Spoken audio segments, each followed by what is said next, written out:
Hey guys, and welcome to another episode of Misadventures in the Wasteland. Today's episode is going to be a bit different, so sit back, relax, and listen to the ramblings of a madman. Let's get started, shall we? Due to the graphic nature of these video games, viewer discretion is advised.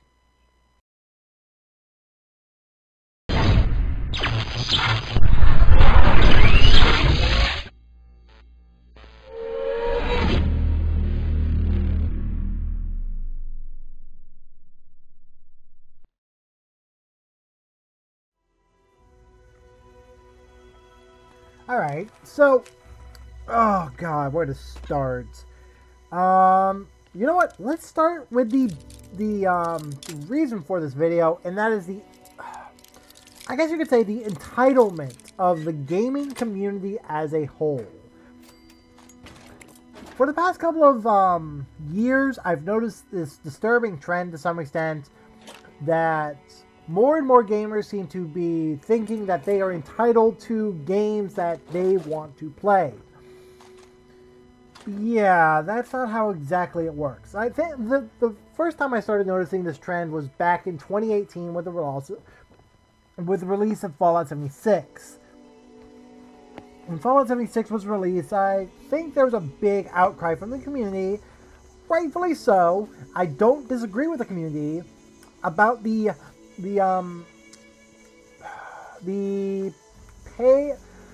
pre-order content that was included as physical pre-order content.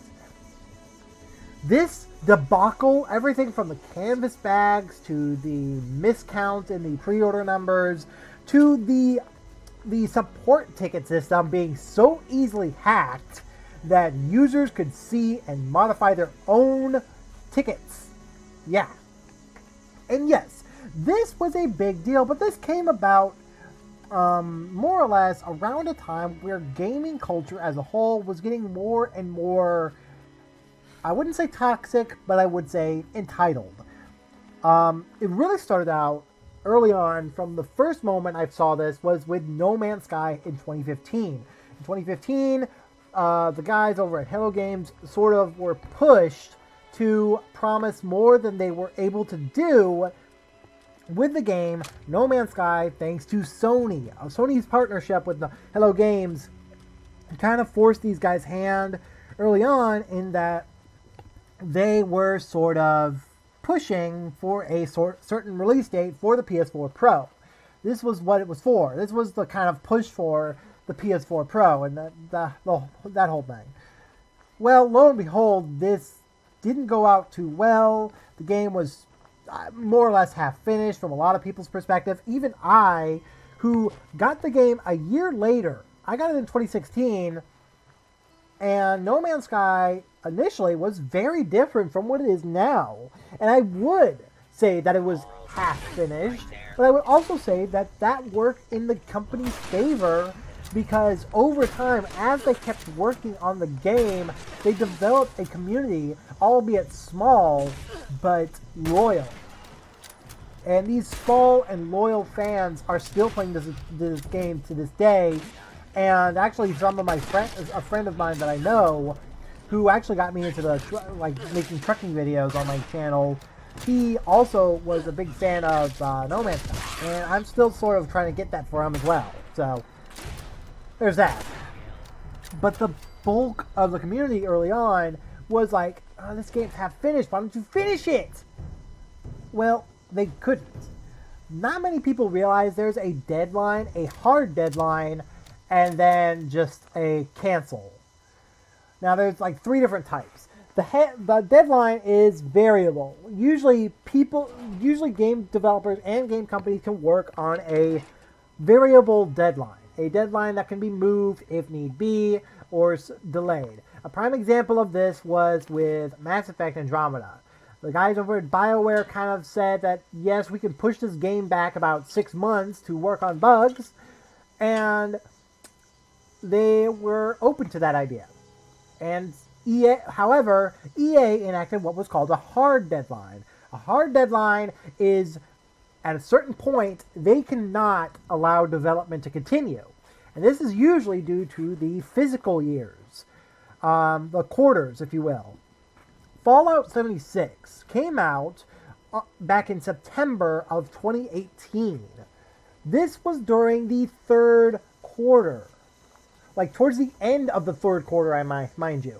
By the fourth quarter, they would have probably been hitting investor calls that were like, look, we're not happy with this. We're going to take back funding here. We're going to take your stock prices and everything. And for the most part, that probably happened either way, but not as severely as if they didn't release the game on time. So these hard deadlines are usually a good thing for a game company in the end, because it's the lesser of two evils, if you will. If a game is utterly canceled, that ruins the company from the ground and just burns them to the ground. They will never usually recover from a game being canceled, especially when it's multiple games that they've been working on, almost all of which, when they are all canceled, are usually the death nail in the coffin. Some of the prime examples of this, of course, are companies, again, like BioWare Montreal, who made Mass Effect Andromeda.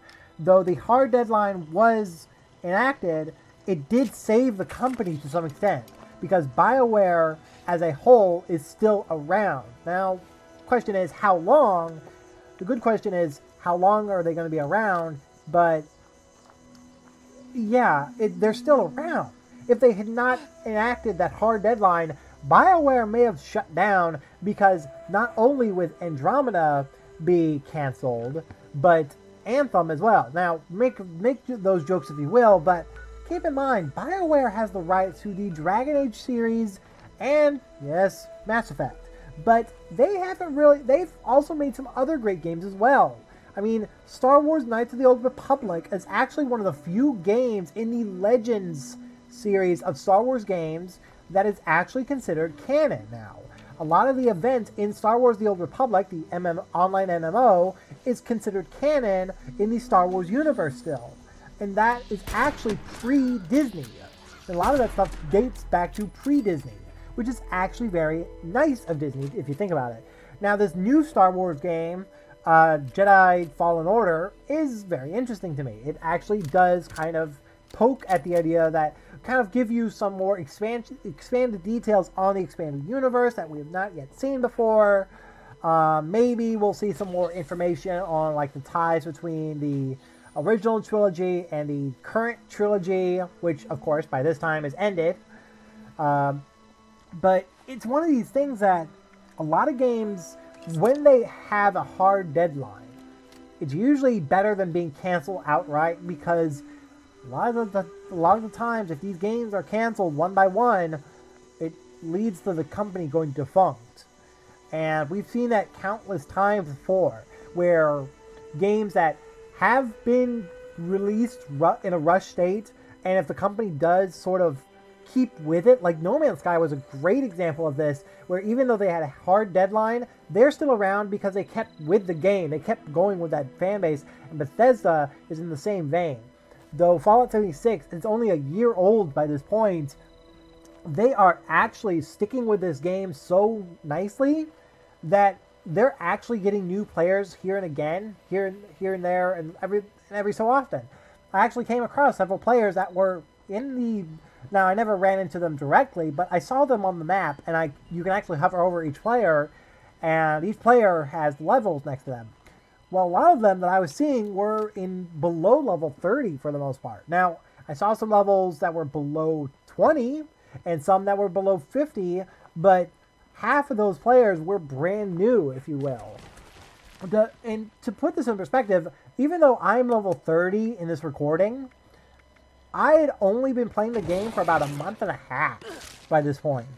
And when I got back into it, and even though I'm still level 30 to some extent, months after I stopped playing it, I was easily getting to the point where I was having a decent enough time grinding that it was fun enough for me to grind for these experience points, and especially when you consider that getting experience, depending on what you do, say like an event, like powering up Poseidon, does give you experience and Atom, which is very vitally important to some of these other little details that I want to get to eventually in this video.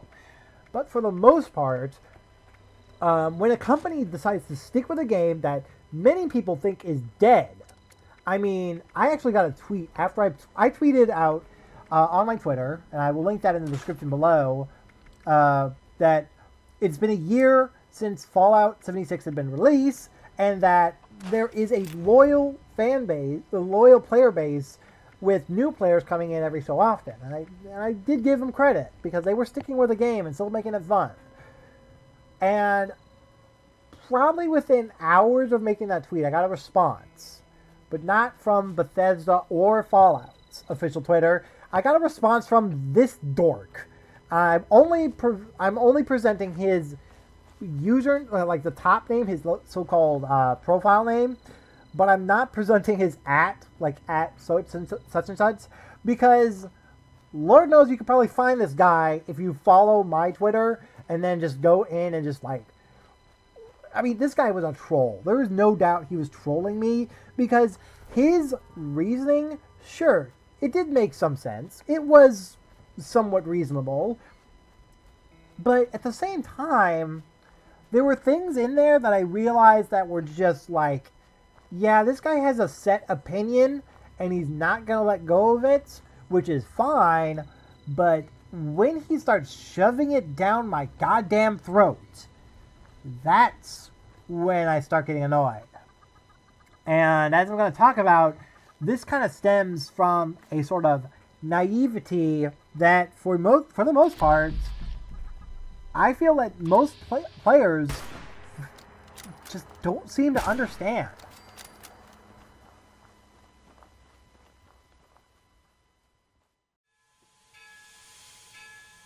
Like railroading in America, or just trains in general? Make sure to check out the North American Railways Discord page, linked down below.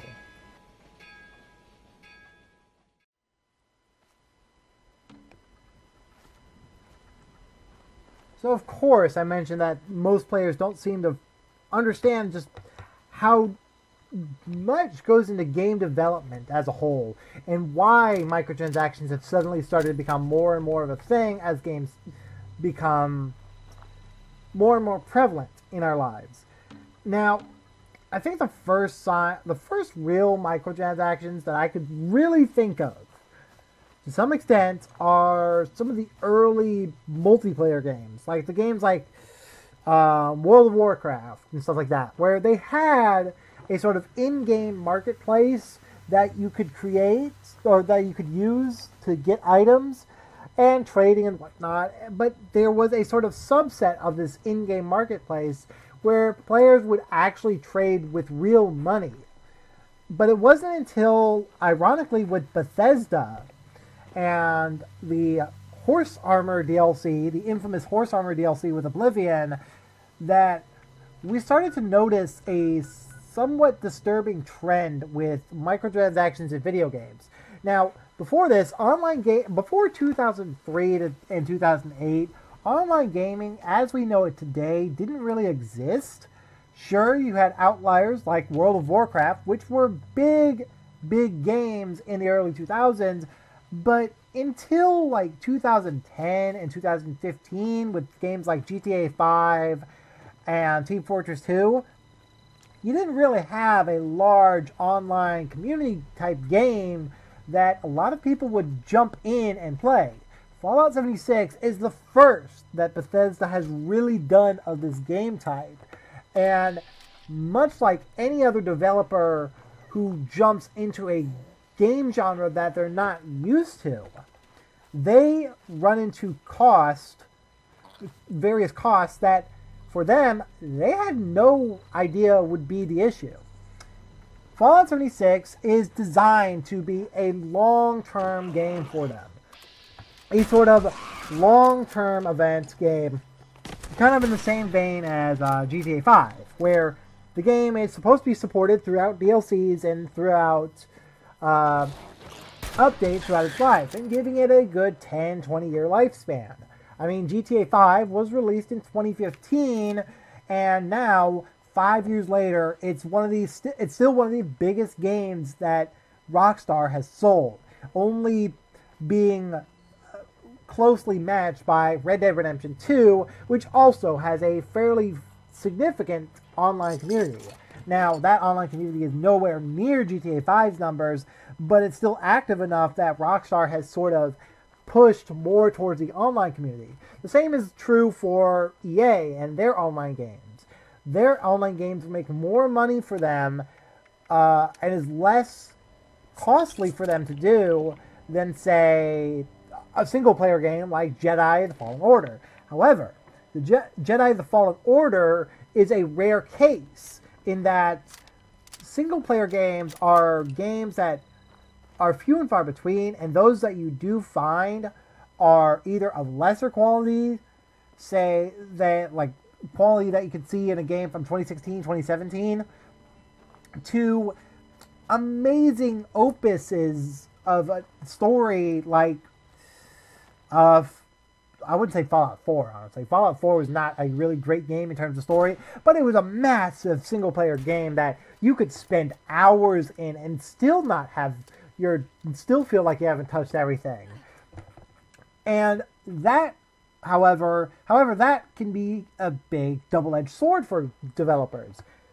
Unless you have a community like Skyrim, where the community is always out there looking out for opportunities to create crazy and amazing mods, you're not going to get life out of a game for more than about 3-4 years.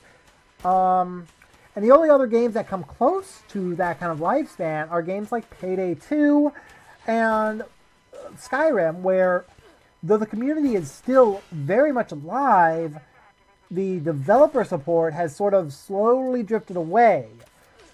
Now, I did mention, Payday 2 has gotten this weird sort of situation, has been put in this weird situation in that Overkill is in a situation where they need to go back and reenact sort of support for Payday 2 because of their failure of Overkill's Walking Dead. And that's actually the second failure they've had, actually. Overkill has had 2 failed games within a couple years of each other now. Raid World War II did not do very well. A lot of people saw it as a reskin of Payday 2, but I saw it sort of as a mix of Payday 2 and Payday 1. Payday the Heist mechanics, there was a lot of Payday the Heist mechanics in the game, but at the same time it had that feel of weightiness of the Payday 1, Payday 2 gameplays, depending on the levels you were in. And a lot of people made that distinction that the game was fairly a World War II variant of Payday 2. And that's not good when you're trying to take the next step into the franchise. Raid World War II did not do very well, and eventually, to this day, it's actually one of those games that it's still on the Steam store, but it's also very heavily discounted at times. So when it does come up on sale, it's like 75% off. It's very cheap to get. And it's also one of those games that has such a high curve, such a high learning curve, that it's really just a matter of, well, shit. So you got that going for you. Payday 2, however, was... Now, Overkill's Walking Dead is a story that you can look up on multiple sites, but I would direct you to Matt McMuscles' What Happened episode on Overkill's Walking Dead. He really goes into detail about the troubles of development of this game and the missteps that Overkill did and all that kind of stuff. And it's stuff like that though these games... Those single-player games do have a lifespan, it's usually heavily dependent on the gaming community. And unless this gaming community is willing to stick with a game that is over 3 years old, they're not going to stick with... It's not going to keep support up very long. It's not going to be one of those games that they're going to look as a moneymaker. This is actually why Skyrim is released so often, re-released so often, is because there's such a large community with it that a demand for this game is still out there. It's actually one of the reasons why The Elder Scrolls 6, which was announced on E3 2018, was sort of announced, because they didn't really have a reason to go to The Elder Scrolls 6.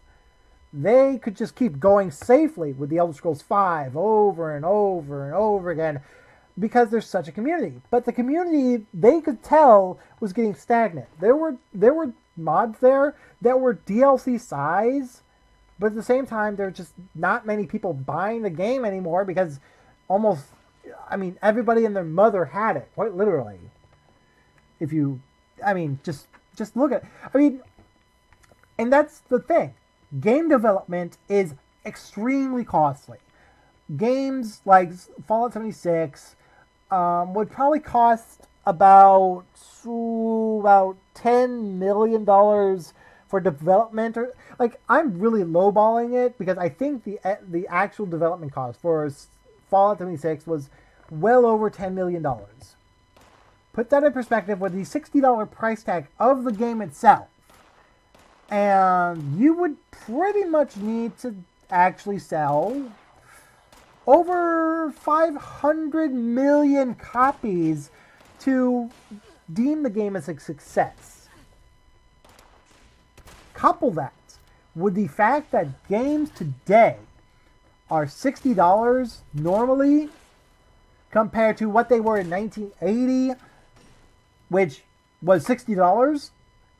You start to notice that there's a bit of a discrepancy. Games have not adjusted their pricing since 1984 with the release of Super Mario Bros. On the NES. In 1984, Super Mario Bros. Was released for the NES for a price tag of $60. Yeah. Today, that is over $180 counted for inflation. Yeah, there you go. So, Fallout 76, if it was released in 1984, would be cheaper than it is today. Because in 1984, $60 got you a lot. And today, $60 gets you shit. It gets you nothing. And we are lucky that games today have not increased in price, have not changed in price, yet the cost of development has skyrocketed within the past 10 years. 10 years! Look at images of Fallout 3 released in 2008. Now, look at images of Fallout 76 released in 2018. If you notice some significant changes, then that's because there are. The graphic quality of a lot of these games over the span of 10 years is insane. And especially when it comes to the giant AAA developers like EA, Bethesda, Activision Blizzard. These companies have been around since the 1980s for the most part, and many of them can quickly update a lot of their graphics. Now, on the other side of things, you got games from 2009 that still look like 2009 today with updated graphics. Case in point, Railworks. Railworks was released in 2009 for PC, and by now it's still classified as Railworks on Steam. It's actually in the internal folder, it still says Railworks, but the game itself is called Rail Train Simulator 2020. The game has not changed in the over 10 years now that this game has been around. Now, officially, these games that have been around for 10, 20 years now, though they have increased as more as collector prices go, if you buy a game like, say, Fallout 76 today, you're actually paying a pretty cheap price for games nowadays. It's really crazy to think that a game that at $60 today is like, it's just insane. I mean, you're looking at a game that triples in price if you don't, if you don't adjust for inflation. A $60 game in 1984 is triple what it was back then. It's fucking hell, I can't talk.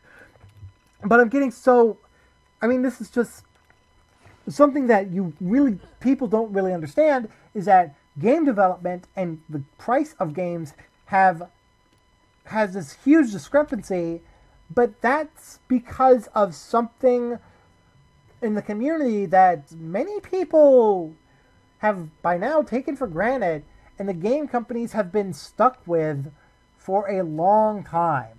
And the problem is that if they want to make a profit, they're going to piss off gamers either way.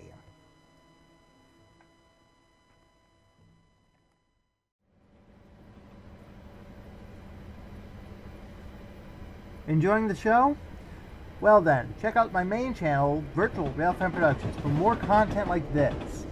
And if you want to share your gaming stories, or just share what you think about these videos, then head over to the Gamers Point group over on Facebook.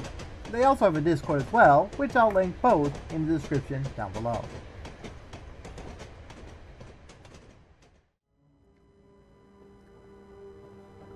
So, of course, for game companies to make money nowadays, they have to do one of two things. Or, well, one of many things, but the main two things that are easy solutions are either jack the price up of video games or enact microtransactions.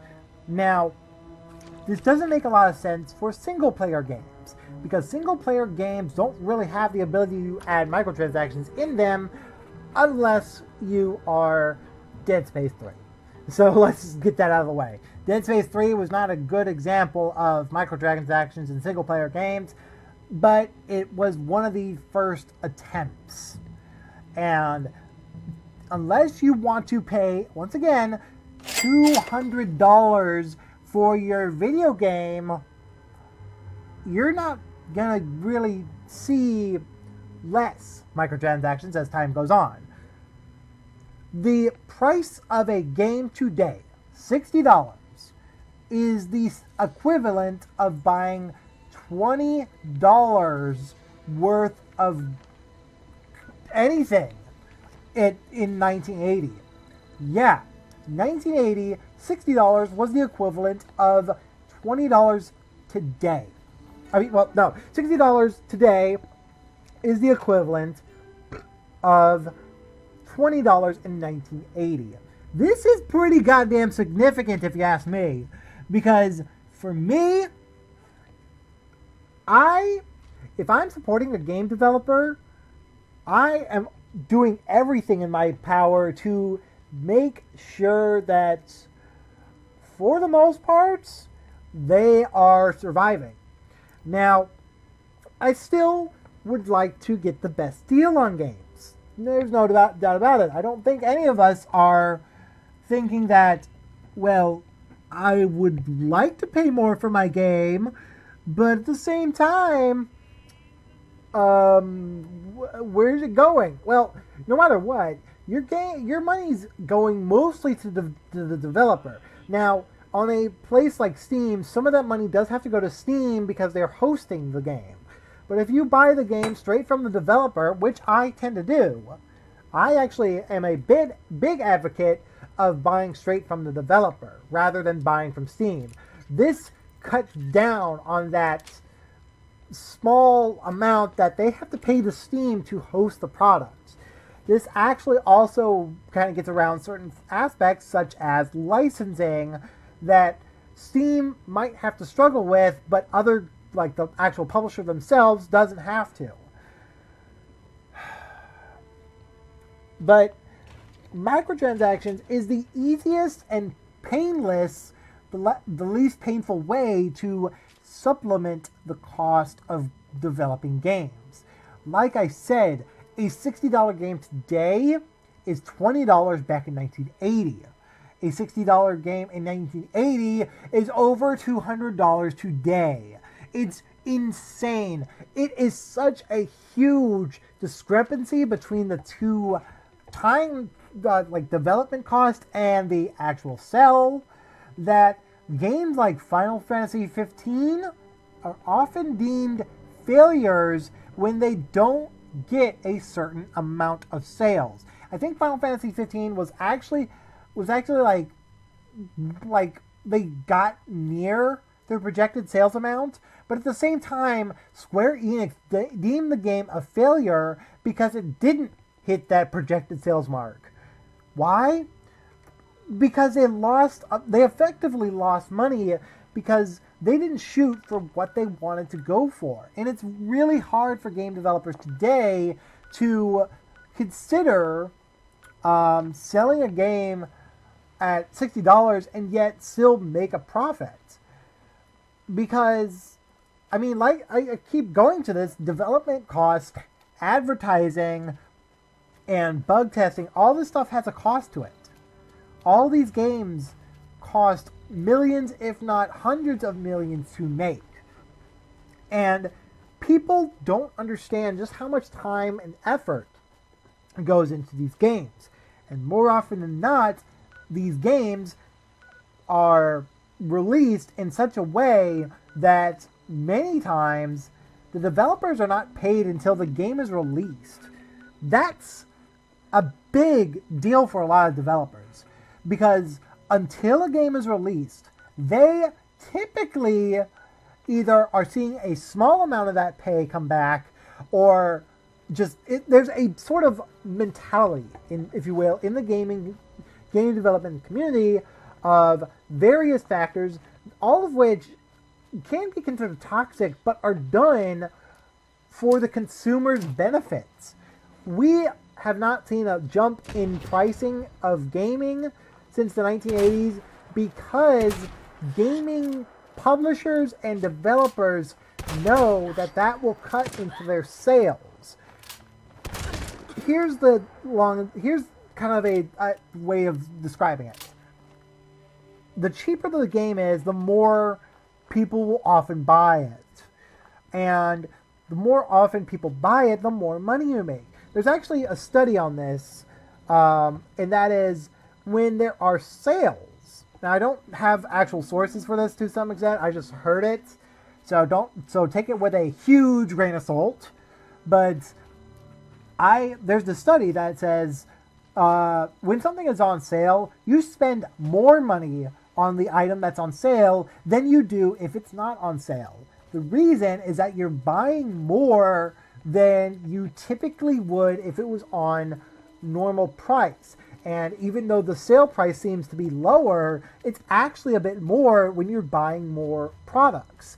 That's why things like the Steam Summer Sale and the Steam Winter Sale are such big draws for these game developers, and why they discount their games so heavily, usually during these two sales, is because they know this is when they get their most sales. This is when they get the bulk of their sales in, is during the summer sale and the winter sale. That's actually why GOG, EA, Origin, Blizzard Activision, and even Bethesda to some extent have started doing summer sales, because that's when they get most of their money.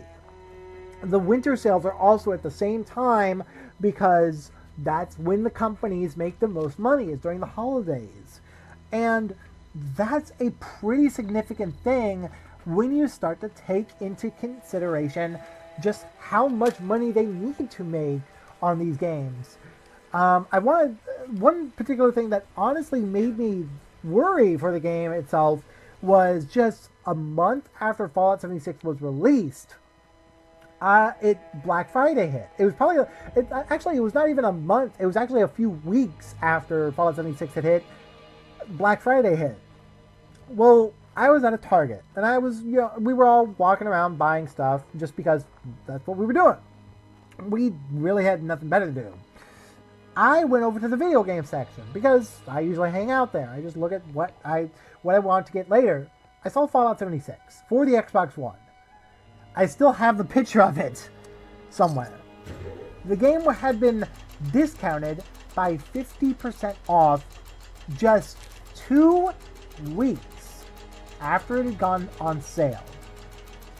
This is a big red flag because normally a game developer will not put their game on sale that quickly.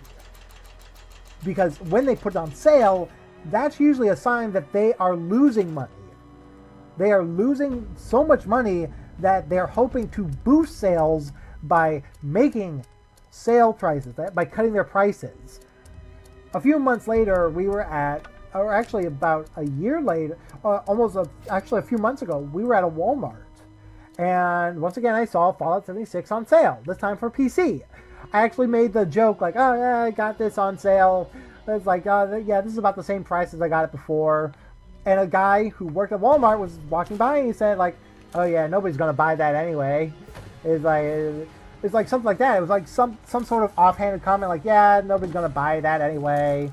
And I kind of responded by saying, well, I bought it on sale. I bought the Tricentennial Edition on sale for $60. Now, for the Tricentennial Edition is the mid-tier edition of the game. The top-tier edition is the so-called canvas sack version, as I like to call it, because that was the version that had the canvas bag debacle. But yeah, it was one of these things like I made that comment like, yeah, I bought the Tricentennial Edition on sale and I like it. And he's like, oh yeah, good for you then. Like, it's like kind of, and I wouldn't say he was snarky, but he was kind of like, oh, yeah, nice. Because he's obviously that, he was nice enough that he understood that I liked the game and didn't throw shade at me for it. But he also understood that, but I also understood that there were plenty of people that had this mentality that Fallout 76 was so bad that they had needed to put it on sale repeatedly weeks after it was released. And that is not a good sign at all. But even so, Fallout 76 has still managed to survive a year after its release. It's been a year, effectively, since the game was released. And to this day, there are still people that I come across every so often playing it. Actually, recently, I was playing around. I actually decided to go to a couple other camps to see their vendor machines, and kind of like figure out what they had on sale. Well, lo and behold, I actually came across one player. He was level 181. A few, not far away from him was a player that was, I would say, 38 or something, 30, 48, something like that. It was like very low level compared to the other guy. But that was still significant enough to say that there were players that were playing for a long time that kept playing it over and over again. And then there were players like myself who played it off and on, or even just got into the game, played it for hours on end, and just came back to it later. And that honestly will keep this game alive. The more players just at least somewhat make their way over to it, it's a decent game. It's one of those games that is like, well, I'll play around with it. I'll do what I want to do. I'll see what I can do. I'll see what is interesting here. And lo and behold, more often than not, you often come to, more often than not, games like Fallout 76 usually have a lot longer lifespan than people think because of these small, tight-knit groups, these small, tight-knit communities that often form because they enjoy playing the game for what it is. The subscription service, kind of bringing this all back around to kind of what I said about before, the subscription service is one of many ways Bethesda is supplementing the cost of this game. The cost of maintaining a server, the cost of actually keeping those servers up and running, and the cost of actually just selling the game and for making the game.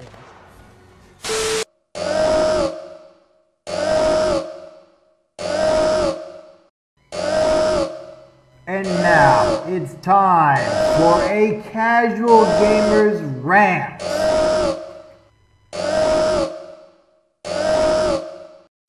For those of you that feel like you're entitled to play this game for free, that feel entitled to get games for cheap, to get the best deal on a game, to get a game that is not buggy, to get the game you want, you need to understand that game developers are doing the best they can with what they have. And more often than not, the best they have is not going to be what you want.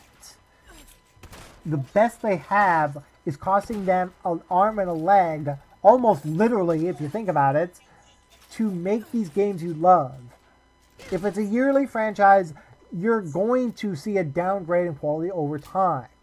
If it's a franchise like Fallout 76, you're going to see some downgrades over time, but at the same time, you're also going to see some jumps in quality. You're going to see some innovative features that have never been seen in a game before. Why? Because they want to experiment with these games. They want to make these fun for the player to do. Fun for the player to play. And to do that, they have to spend money.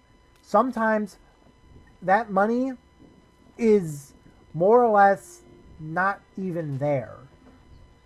They need you to understand that game development and gaming as a whole is not black and white. It's not that simple.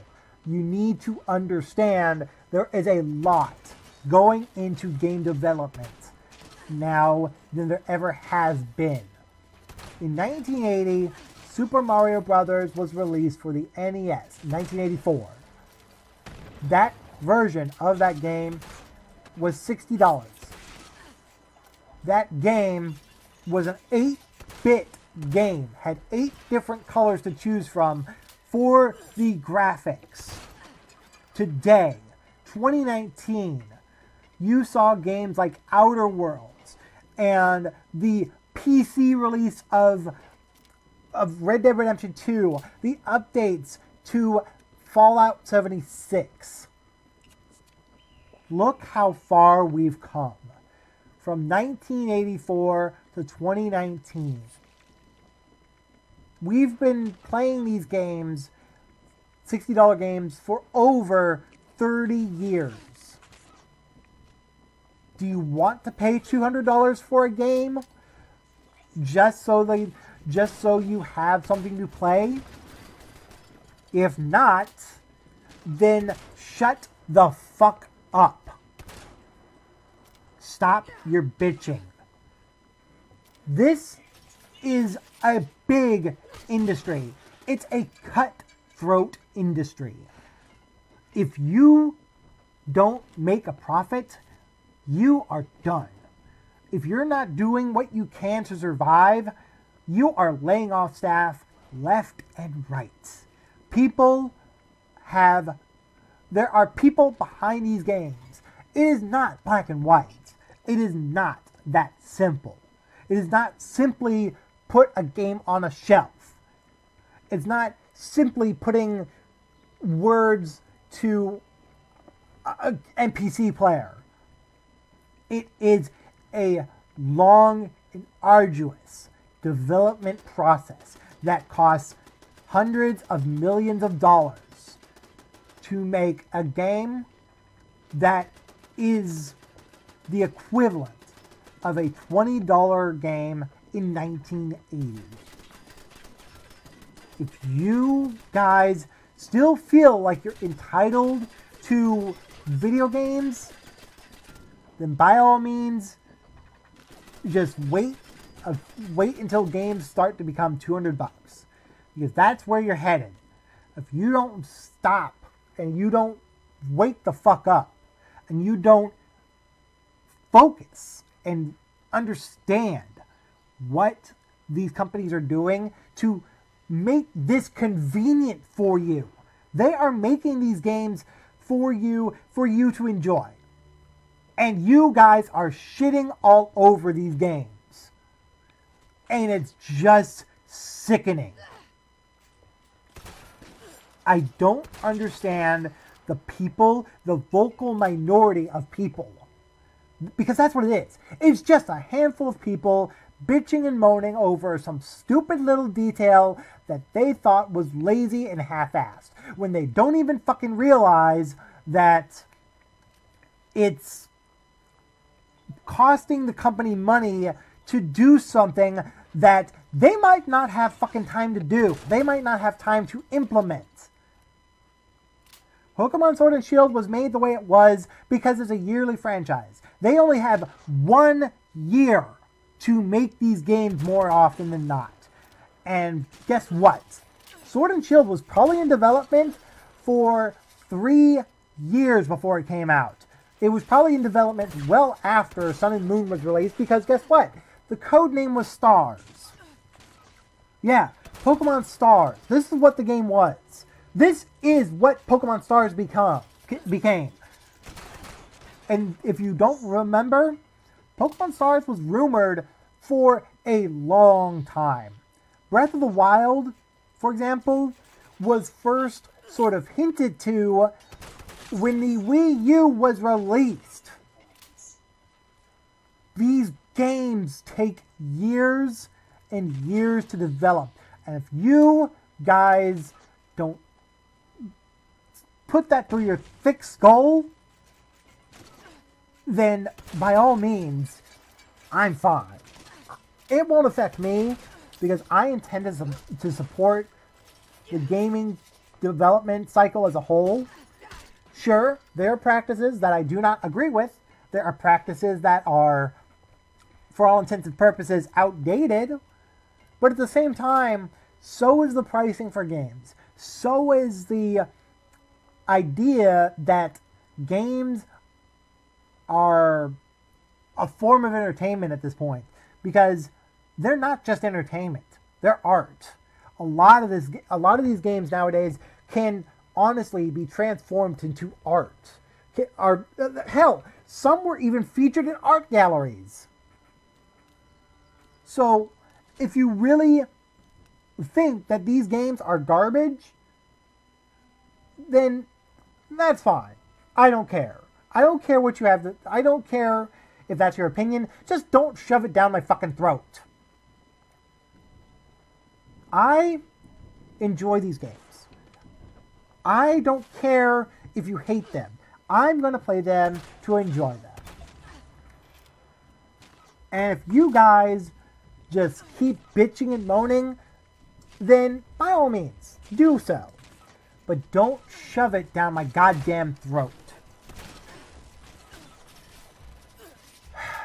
With that said, guys, like and comment down below. Subscribe if you guys want more. And thank you for listening to my rambling. And, well, yeah, I was a madman. So, yeah.